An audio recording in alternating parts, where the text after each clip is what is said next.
පස්සේ කානුන අපේ ඇක්ටිවිටි එකට ගිහිල්ලා අපේ බටන් එකේ ID එක මේ විදියට කරනකොට සර්ච් කරනකොට ඔයාලට එනවා මේ විදිය එකක්. ඊට පස්සේ ඒක එන්ටර් කරන්න ඕන. බටන් කියලා ෆුල් ගහන්න ඕනේ. මොකද අපිට මෙන්න මේක ඉම්පෝට් කරගන්න ඕන.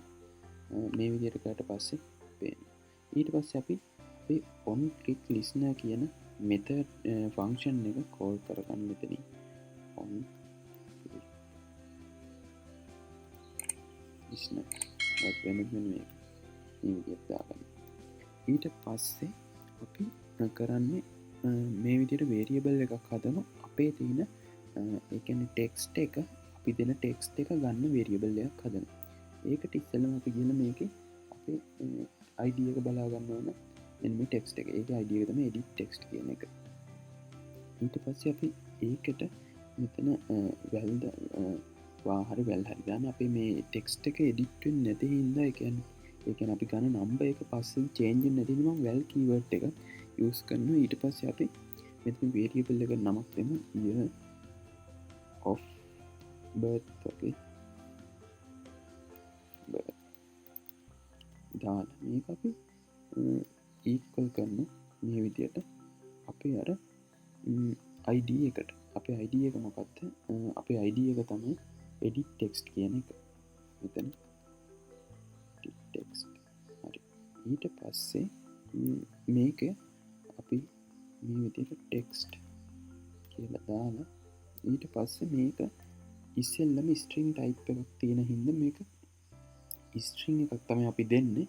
ඒකේ string එක string එක int එකක් බවට පත් කරන්න ඕන. මොකද variable එක ගන්න. අපි මෙතෙන්ට ඒක හින්දා string කියලා දාලා ඊට පස්සේ මෙතෙන්ට එන්න ඕන int කියලා. මොකද මෙතන අපි to int කරනවා. ඊට පස්සේ int type එකක් විදියට ගන්න. to int. එතකොට මෙතෙන්ට එන්න ඕන int කියලා ඒක automatically set වෙනවා. දැන් මෙතන කරලා තියෙන්නේ මේ තියෙන්නේ අපේ object name එක edit text කියන එක.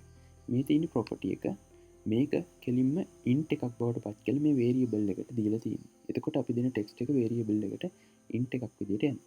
ඊළඟ step එකේ කරන්නේ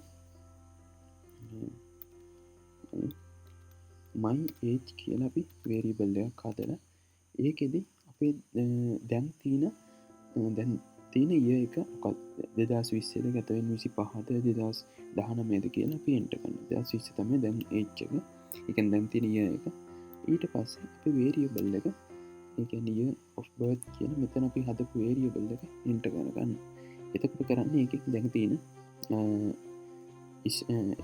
year එකේ value එක අඩු වෙනවා. ඊට පස්සේ අපිට තියෙනවා අපි දැන් එන value එක අපිට set කරන්න අපේ text field එකකට. ඒ කියන්නේ අපේ text view එකට. ඒක කරන්න අපි කරන්නේ අපේ text view එකේ ID එක ඉස්සෙල්ලම බලනවා. text view තමයි ඒකේ ID එක. ඊට පස්සේ අපි ඒකට set කරන්න ඕනේ අර අපි හදපු අපේ year එක. ඒක මේ විදිහට අපි my year age කියලා දාලා අපි මේ විදිහට අපේ my age කියන variable එකේ value එක මෙතෙන්ට fit කරලා years කියලා දානවා. හරි. අපි කරන්න ඕන text coding එක කරලා ඉවරයි. ඊට පස්සේ අපි build කරලා බලමු මොකක් හරි error එකක් තියෙද කියලා. අපේ coding part එක හරියට වෙලා තියෙනවද කියලා.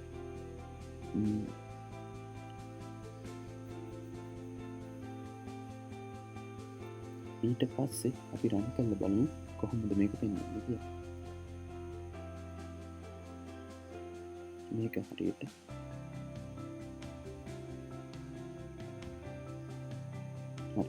දැන් අපි enter කරලා බලමු අපේ age එක.